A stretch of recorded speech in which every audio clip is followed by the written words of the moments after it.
সিলেট শহরের চামেলিবাগে টিলা ধসে একই পরিবারের ৩ জন নিহত হয়েছেন। সোমবার ভোরে ভারী বৃষ্টিতে টিলা ধসে চাপা পড়ে ৩টি আধা পাকা ঘর, সাথে সাথে মাটির নিচে মিশে যায় ঘরের সবকিছু। স্থানীয়রা কিছু বুঝে ওঠার আগেই ঘটে মর্মান্তিক দুর্ঘটনা। মেজর টিলার আশপাশ থেকে মানুষকে সরিয়ে নেওয়ার কথা জানিয়েছেন সিটি মেয়র। হুসাইন আহমেদ সুজাদের তথ্য ও ছবিতে প্রতিবেদন।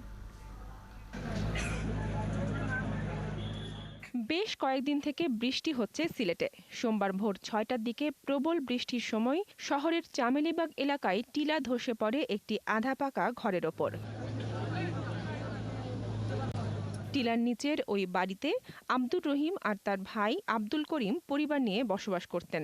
টিলা ধসের পর এলাকার লোকজন আব্দুর রহিমের পরিবারকে উদ্ধার করলেও আব্দুল করিম, তার স্ত্রী ও ছেলে চাপা পড়েন। 3 মিনিট বা 4 মিনিট সময় দিছে, ভাঙ্গি আইয়া একবারে ঘরের ভিতরে নামে গেছে। ফ্যামিলি খালি ছোট ফুয়া আর ফুয়ার বউ আর বাচ্চা। আমার নাতি, আমার বুড়ি, আমার দামা। পরে ঘটনাস্থলে গিয়ে উদ্ধার কাজ শুরু করে ফায়ার সার্ভিস, পুলিশের পাশাপাশি সেনাবাহিনী। তবে বৃষ্টির কারণে উদ্ধারে বেগ পেতে হয়। পরে দুপুর 1:30টার দিকে উদ্ধার হয় 3 জনের মৃতদেহ। ডক্টর পালস এবং অন্যান্য যে নিয়মিত পরীক্ষা যেটা করা হয় সেটার মাধ্যমে নিশ্চিত হয়েছে যে তারা বেঁচে নাই। এদিকে টিলা ধসের পর ঘটনাস্থল পরিদর্শনে যান সিটি মেয়র আনোয়ারুজ্জামান চৌধুরী। জানান, টিলা খেকোদের বিরুদ্ধে দ্রুত কঠোর ব্যবস্থা নেওয়া হবে। যারা মাটি কাটছে, টিলা কাটছে, তাদের বিরুদ্ধে পরিবেশ মন্ত্রণালয় এবং আমরা ব্যক্তিগতভাবে এটা আমরা উদ্যোগ নিব।